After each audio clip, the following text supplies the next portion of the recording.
이 반야심경을 이해할 때 가장 중요한 개념이 공이라는 개념입니다. 공. 첫째, 이 공이라는 개념은 지난 시간에도 말씀드렸듯이 무엇은 있으나 무엇은 없다. 그러니까 우리가 이 강당 안에 무엇이 없다는 이야기를 할 때 공이라는 말을 쓰지 전혀 없다는 이야기를 쓰지 않는다는 것이죠. 그러면은 사실은 색즉 시공, 공즉 시색, 색불이공, 공불이색 이런 표현들이 색이 공이다라고 말했을 때 색이 없다는 이야기를 하는 것이 아니라 색이라고 하는 것을 들여다보면 자성이라고 할 만한 것이 없다. 그래서 색의 자성이 공하다. 이렇게 이제 말해야 되는 것이에요. 다시 말하면 우리가 색을 이야기하면 색은 색, 수, 상, 행식, 오온 가운데 색은 우리 이렇게 형색을 지니고 있는 몸을 이야기하죠. 또 형색으로 우리에게 지각되는 모든 것들을 색이라고 부르게 되죠. 우리 몸은 안입이 설신 이 5가지 지각 구조를 가지고 있습니다. 그렇기 때문에 우리에게는 눈에는 보이고 코에는 냄새가 맡아지고 귀로는 소리가 들리고 손으로 만져지고 혀로는 맛을 보게 되지 않습니까? 그럼 이렇게 우리에게 어떻게 지각이 되면 이 몸이 있기 때문에 몸을 통해 지각되는 것, 이것은 몸과 몸에 의해서 지각되는 것을 우리는 색이라고 부르는 것입니다. 그러지 그것이 어떤 물질적 토대를 가지고 있는, 다시 말해서 과학에서 말하는 원자들의 집합을 색이라고 부르는 게 아니란 말씀이죠. 그런데 우리는 이 몸이 실제로 우리 여러분들이 태어나서 죽을 때까지 가지고 사는 몸이 있죠. 이 몸을 우리는 또 색이라고 부르는 것이죠. 우리나라 그 말에 보면 삭신이라는 말이 있죠. 삭신이 쑤신다 뭐 이런 말 쓰지 않아요? 삭신은 색신이 변해서 된 말이에요. 그러니까 이 색이 곧 우리의 몸하고 연결되어 있기 때문에 그래서 4대라는 말하고 붙여서 쓰기도 해요. 4대 색신 이렇게 말을 쓰죠. 4대라는 것은 지수화풍, 이 지수화풍으로 된 이 몸뚱이 이런 뜻을 우리가 이야기할 때 4대 색신 이런 말을 쓴다는 말씀이에요. 그럴 때 우리가 이 몸이라고 하는 것은 실제로 여러분들의 의식 속에서 태어나서 죽을 때까지 이러한 형태를 가지고 이렇게 살고 있는 이 몸, 이게 이제 오온 가운데서 색온에 해당하는 겁니다. 이 색온이 없진 않죠. 그런데 여러분들은 어떤 생각을 가지고 있냐 하면 내 몸이라고 하는 이것은 태어나서 죽을 때까지 동일하게 존재하고 있다. 이런 생각을 일단 하고, 또 이 몸은 밖에 있는 다른 것들과 무관하게 그 자체로서 내 몸은 내 몸이고 밖에 있는 것은 밖에 있는 것이고 이것과 내 몸은 저것과 이것은 서로 개별적으로 그 자체로서 존재한다. 이런 개념을 우리는 자성이라고 부릅니다. 자성. 자성이라는 말이 스와 와바라는 말이에요. 스바라는 것은 영어로는 셀프라는 뜻이고 와바는 비잉이라는 뜻이에요. 그러니까 셀프 비잉이죠.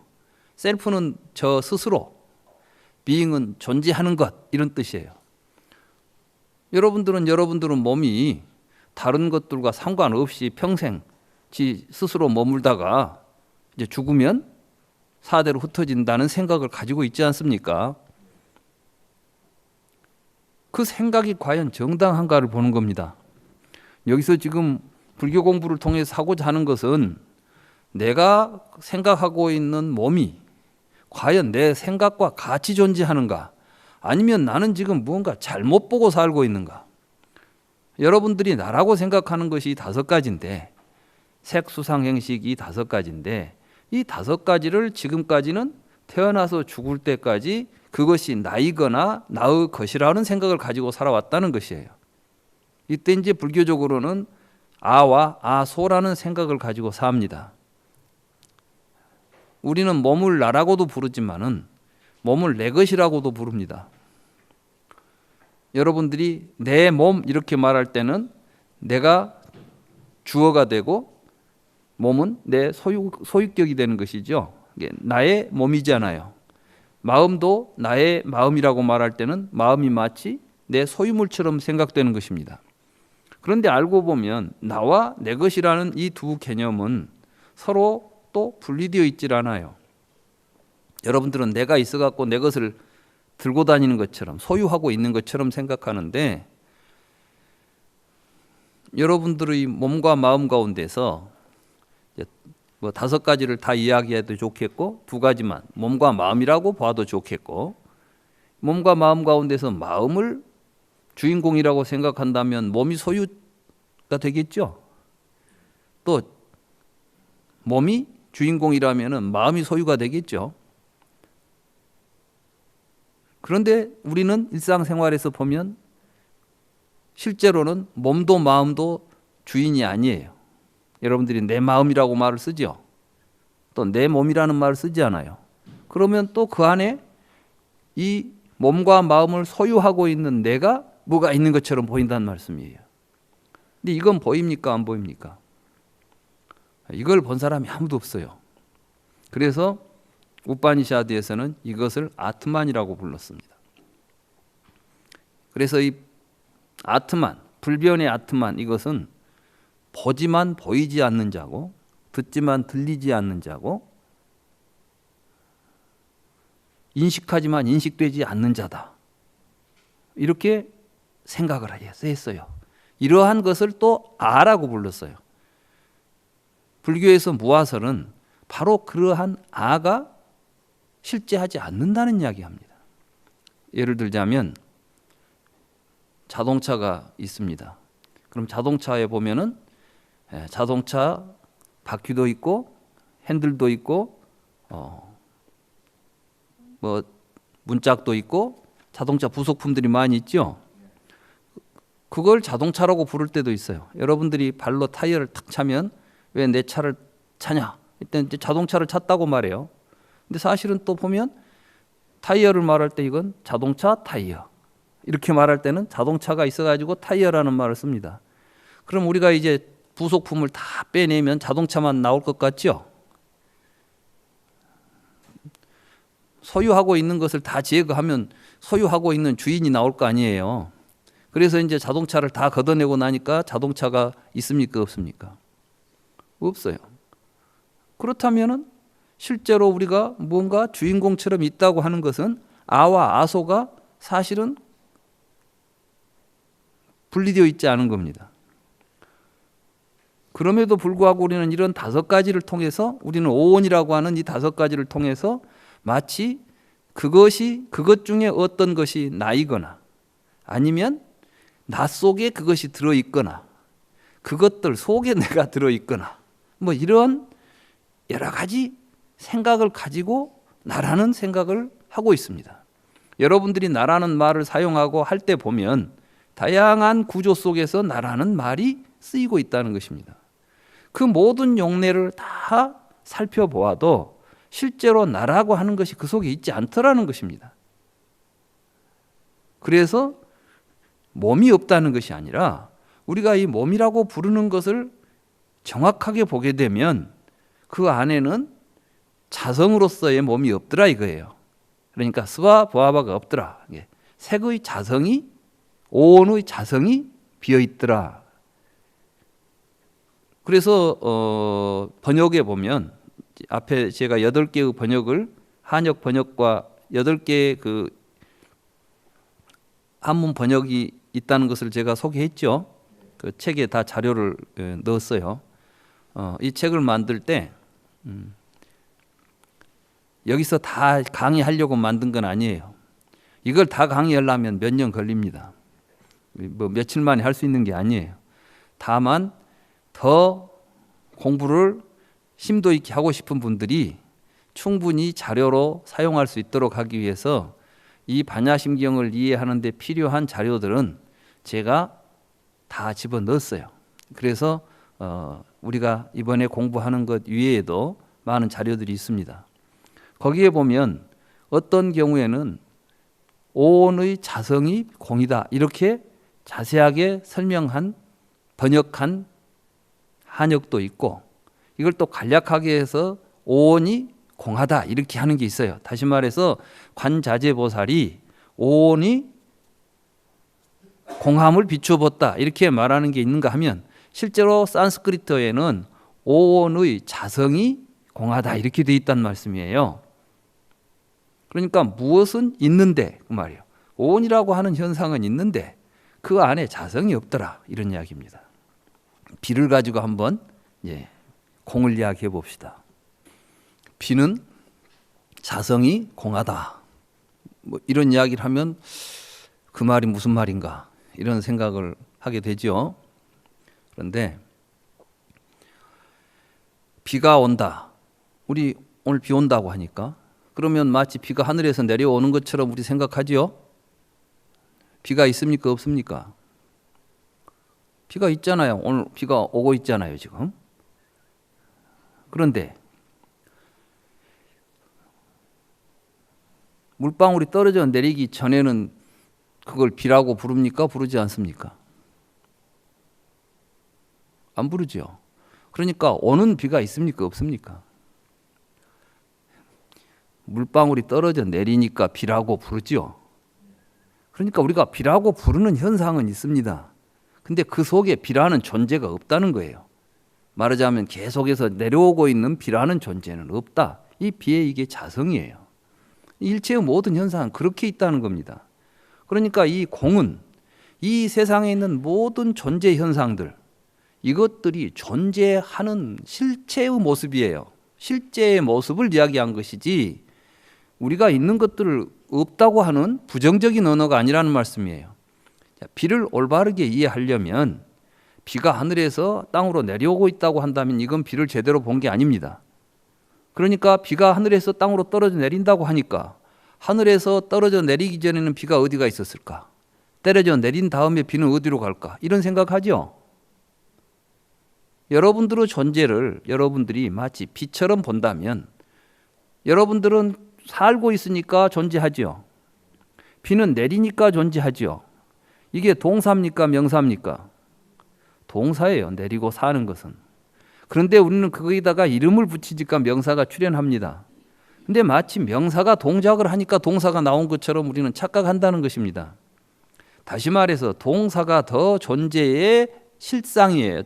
존재의 실상은 동사인데 우리는 그것을 명사로 표현하니까 마치 명사의 자체의 어떤 존재성, 자성이 있는 것처럼 착각하고 있다. 여러분들의 몸은 태어나서 지금까지 먹고 숨쉬고 있으니까 존재하고 있는 것인데 마치 몸이 먹고 숨쉬는 것처럼 생각한다는 겁니다. 우리는 나무가 자라나면 나무가 있어가지고 뿌리를 내리고 영양분을 흡수해서 자라난다는 말을 하죠.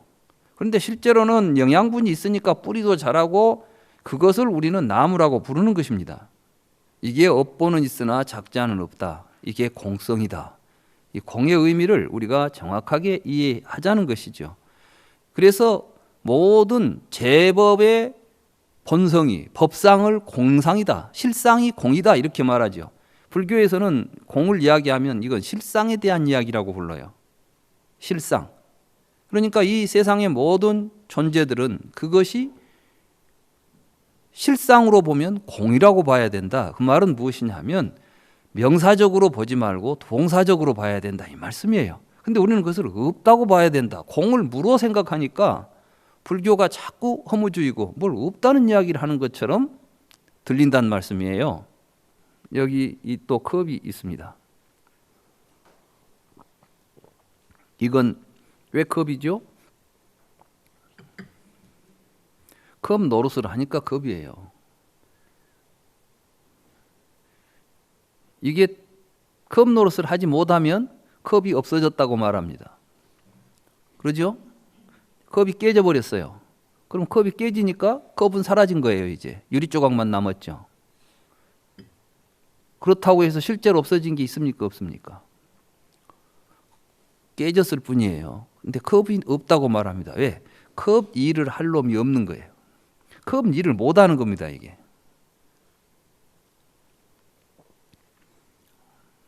오늘 이 부분이 굉장히 중요해요.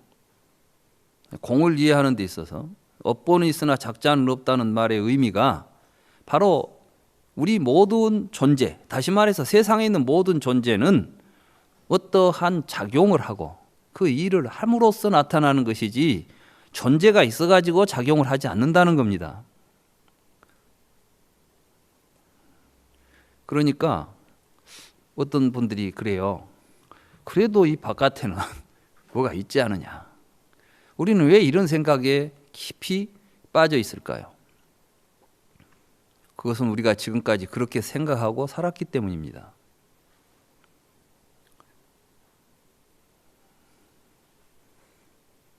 우리가 보는 세상은 우리는 있는 것을 보는 것이 아니라 우리가 보는 대로 존재를 만들어서 삽니다.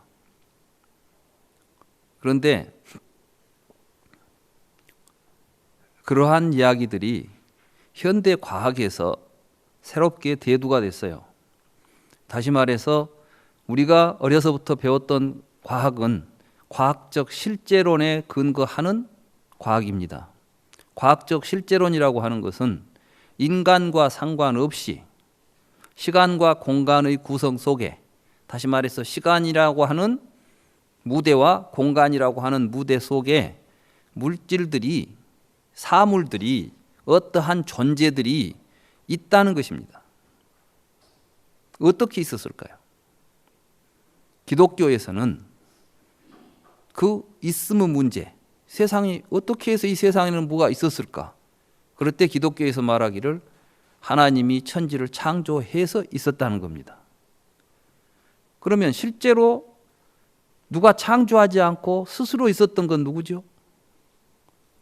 신이에요. 오직 신만 스스로 존재했습니다. 다른 것은 전부 신이 만든 뒤에 나왔습니다. 그러니까 신의 의지에서 나옵니다. 이렇게 의지에서 나온 것은 실체가 아니라고 봅니다.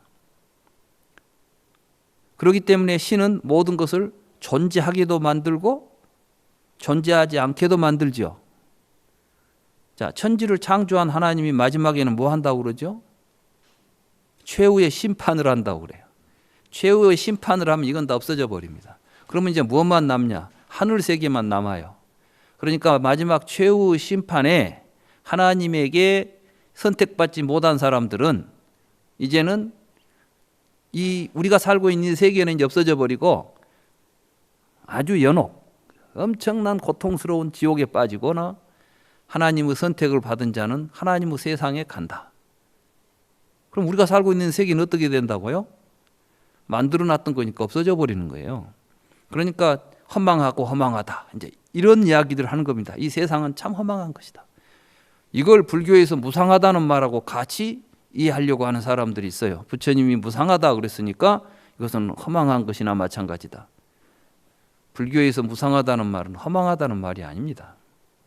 이러한 세계관, 이러한 세계관이 서양 사람들을 지배했을 때는 서양에서 1000년 동안 이 세상은 하나님이 만들었고 하나님이 좌지우지하고 하나님이 없애려면 없애고 이렇게 있다고 믿었던 것입니다. 이게 바로 창조론입니다. 지금도 교회에 다니시는 분들은 그렇다고 믿고 있고 그렇다고 세계를 보고 있는 것입니다. 그런데 18세기 유럽에서 세상은 신이 창조한 것이 아니라 누가 만들지 않았는데 본래부터 존재하는 것들이 있다는 생각을 하게 됩니다. 그게 바로 물질과 정신이라고 하는 두 가지의 실체들이 있을 것이다. 있다라는 생각을 한 게 서양 근세 철학의 출발입니다. 이게 바로 데카르트라는 사람이 물질적 실체와 정신적 실체가 있다는 말을 하죠.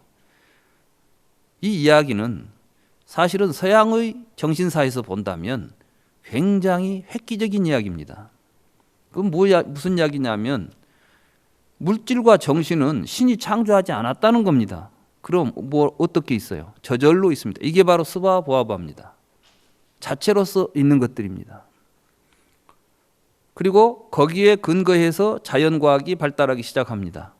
그 자연과학이 어떤 것이냐 하면 바로 이 물질적 실체를 구성하고 있는 원자들이 있다는 생각을 하게 됐고, 그것을 원자라는 이름으로 부르는 존재들이 나타났습니다. 우리가 요즘 말하는 수소, 산소, 질소 뭐 이런 거 있죠. 100몇 가지 원자라고도 부르고 원소라고도 부르는 거 있지 않습니까?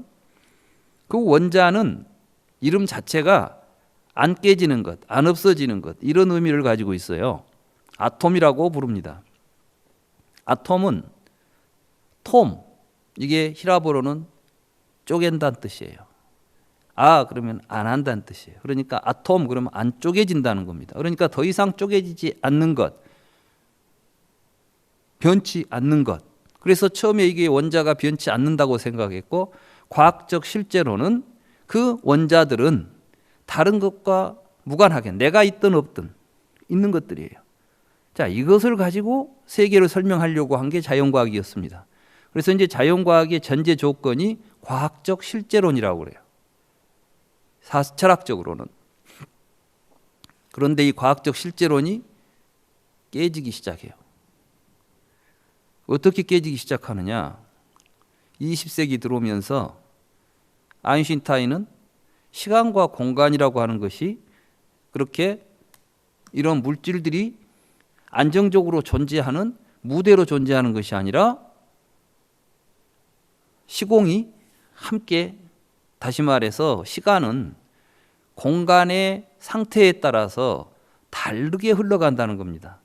이 우주의 시간이 동일한 시간이 흘러가고 있는 게 아니라 어떤 건 좀 시간이 어떤 데서는 빨리 가고 어떤 데서는 천천히 간다는 겁니다. 그게 무슨 말이에요? 이해가 됩니까? 그때 이 시간을 결정하는 것은 속도더라는 겁니다. 그래서 속도가 빠를수록 시간은 천천히 흘러가더라. 그러면 이제 어떻게 되죠? 시간이라는 것이 공간이 어떠한 상태에 있느냐에 따라서 그 공간 안에서 시간이 결정되겠죠. 그러니까 지금 지하철 타고 가는 사람하고 여기 앉아있는 우리하고는 시간이 다른 시간대에 있는 겁니다. 이해가 잘 안 되시지만 왜 이해가 안 되냐? 아직까지는 그런 생각을 안 해봤거든.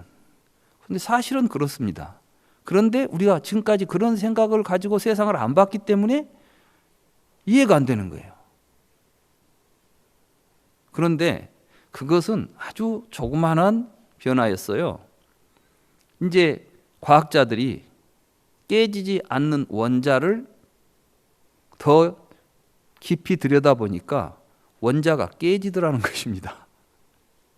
그리고 원자가 새롭게 만들어지지 않을 거라고 생각했는데 원자가 융합을 해가지고 새로운 원자가 만들어지더라는 것입니다.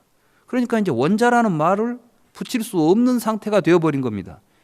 이미 원자라는 이름을 가지고 있으니까 이름을 개명할 수는 없었지만 이미 원자라는 이름으로 부를 수 있는 존재가 아닌 것입니다. 그런데 문제는 이게 깨지면서 엄청난 에너지가 나오고 또 이것이 융합하면서 엄청난 에너지가 나옵니다. 이때 이제 우리가 말하는 지금 핵폭탄들, 이건 바로 원자가 분열을 하거나 융합을 할 때 나오는 에너지를 우리가 폭탄화로 만들면 폭탄이 되고, 이걸 그 속도를 천천히 해가지고 열을 뺏어 쓰면 이게 원자로가 되죠. 원자력 발전소. 사실 원자력 발전소는 폭탄 덩어리들이에요. 이게 진행만 빨리 시켜버리면, 그러니까 원자로가 한번 터지면 엄청난 피해가 나오지 않습니까? 그 정도가 아니라 이제 과학자들이 빛이라고 하는 현상이나 전자라고 하는 현상을 관찰하다 보니까 굉장히 이해할 수 없는 현상들이 나타났어요. 우리는 빛을 부를 때 광자라고도 부르고 광파라고도 불러요. 파장이라고도 부르고 입자라고도 부른다는 말씀이에요. 빛의 입자 또는 빛의 파동 이렇게 말할 때, 그럼 빛은 도대체 파동일까요? 입자일까요? 입자라는 것은 구슬같이 생긴 걸 입자라 그러고, 파동이라는 것은 물결 같은 걸 파동이라고 부르는데, 빛이 구슬같이 존재할까요? 이렇게 물결처럼 존재할까요? 처음에 과학자들은 빛이 상보적인 두 개의 성격이 있을 거라고 생각했어요. 이 성질과 저 성질이 서로 같이 이쪽 면에는 입자같이 보이는 측면, 이쪽 면에는 파동같이 보이는 측면, 이때까지만 해도 과학적 실제론을 가지고 있었던 겁니다. 빛은 있다. 그런데 그것이 두 가지 모습을 가지고 있다. 우리의 관측에 의해서 이 모습이 보이기도 하고 저 모습이 보이기도 할 것이다. 그런데 뒤에 가서 보니까 그것도 아닌 것 같아요. 그럼 뭐예요? 빛은 우리가 보니까 있다. 좀 놀랍죠? 근데 우리가 어떻게 보느냐에 따라서 우리가 빛을 파동으로 보면 파동이 있고 입자로 보면 입자가 있다. 이렇게 보는 거예요. 그래서 이제 자연과학 자체의 근본이 되었던 과학적 실제론이 지금은 깨지고 있습니다.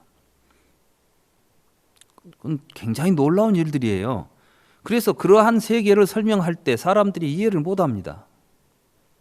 그런데 그래서 이제는 이 세상에 있는 존재들은 우리가 생각하는 것처럼 명사적 구조를 가지고 있는 존재들이 아니라 뭔가 역동적으로 서로 움직이고 있는 거대한 움직임이구나. 에너지에 이런 에너지라는 게 뭐죠? 움직이는 힘이에요, 이게. 이게 지금 어떤 구조 속에서 입자화되고 파동도 나오고 막 이런 상상을 하게 되는 겁니다. 이렇게 되면 이 세상은 우리는 어떠한 시간과 공간을 차지하고 있는 존재들이 있다는 생각을 가지고 봤던 것에서 이제는 우주 전체가 하나의 거대한 한 덩어리로 지금 움직이는 에너지 덩어리라고나 할까. 말로 표현할 수가 없어요. 왜 표현을 못하느냐. 아직까지 우리는 그런 말을 써본 적이 없으니까. 이름을 아직 붙여본 적이 없으니까.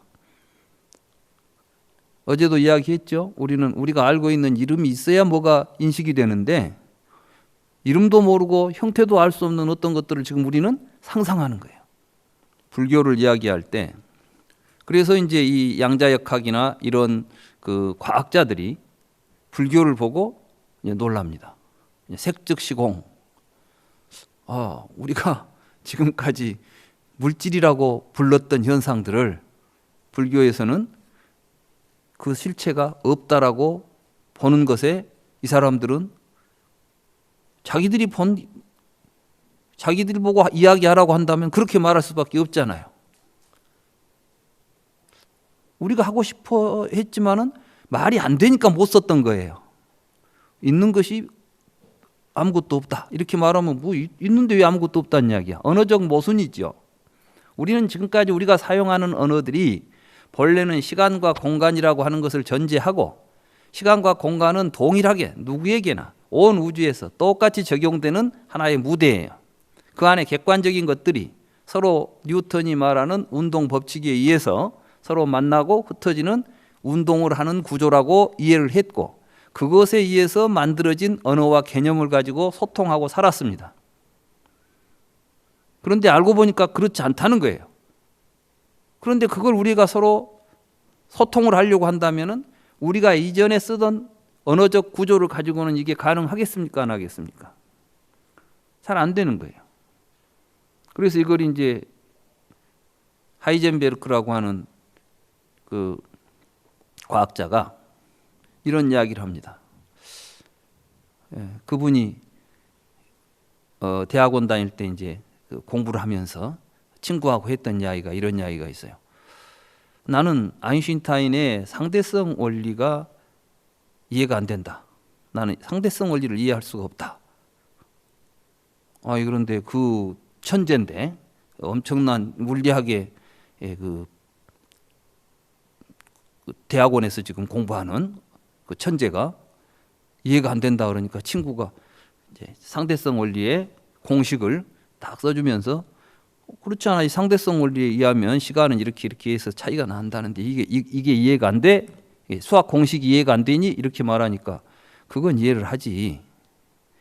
그런데 우리가 지금 쓰는 시간이라 공간이라는 개념은 말 자체가 지금 아인슈타인이 말하는 시간이나 공간이라는 개념하고는 다른 의미를 가지고 있는 말을 가지고 전혀 다른 현상을 설명하려고 할 때 이게 부딪히는 그 이야기를 하고 있는 거야. 이렇게 말해요. 이게 말하자면 인식론적인 언어적 표현의 문제인 것입니다. 지금 불교는 우리가 일상적으로 생각하고 있는 우리들의 인식 틀, 언어 틀이나 구조를 가지고 부처님이 지금 깨달은 게 아니에요. 부처님이 깨달은 세계는 쉽게 말하면은 양자역학에서 보았던 새로운 세계를 보듯이 지금 우리가 생각했던 것과는 전혀 다른 모습으로 세상이 존재한다는 것을 깨달았던 것입니다. 그렇기 때문에 부처님의 말씀을 내가 알고 있는 개념, 내 이해의 정도, 나도 머리가 좋거든? 나도 무슨 말이든지 다 읽어보면 읽을 수 있어. 아무리 어려운 추리소설도 다 읽어보면 나는 다 이해가 돼. 그렇다고 해서 이해되는 말이 아닌 것이죠. 그러니까 여러분들이 이 말을 접하게 되면 당혹스러운 것이죠. 색즉시공, 공즉시색,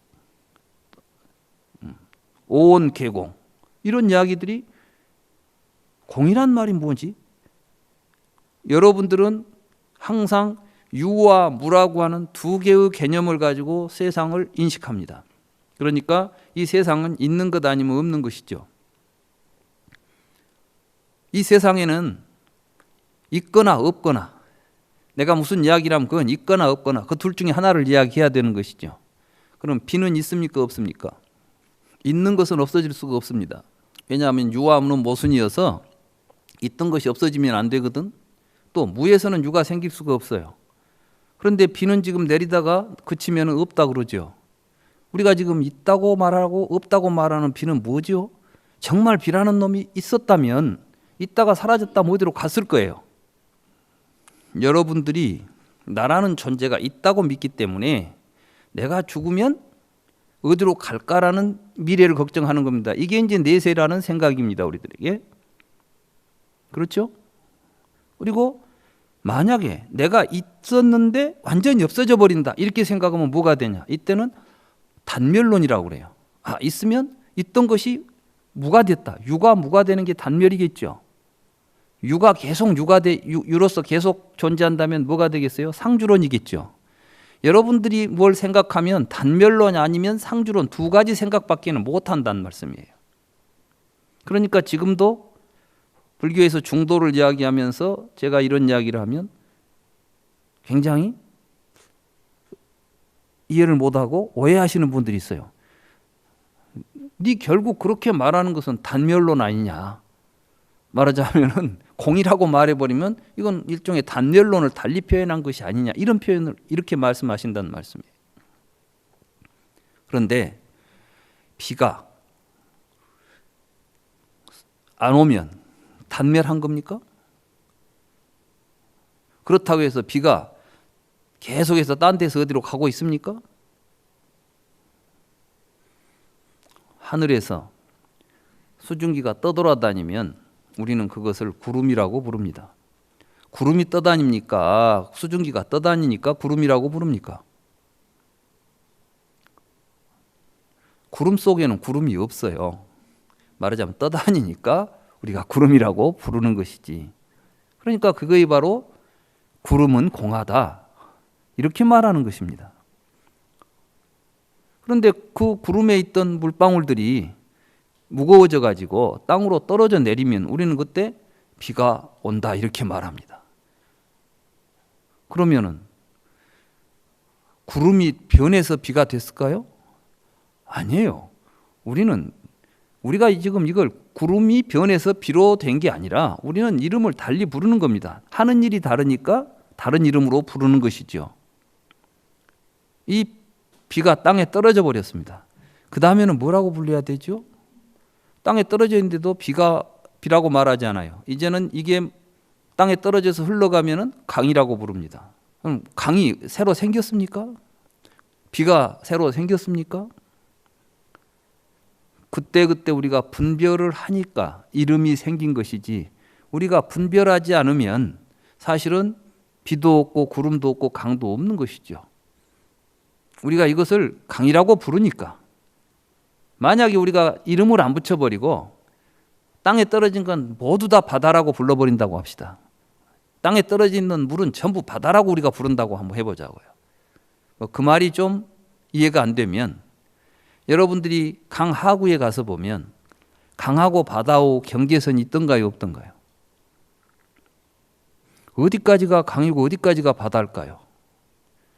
강과 바다의 분별은 우리들이 우리들 의식상에서 일어나는 것이지 실제로 강과 바다는 경계선이 없죠. 비하고 강하고 경계선은 있습니까? 어디까지 비고 어디서부터 강물입니까? 구름과 비도 경계선이 있습니까? 이게 이제 식입니다.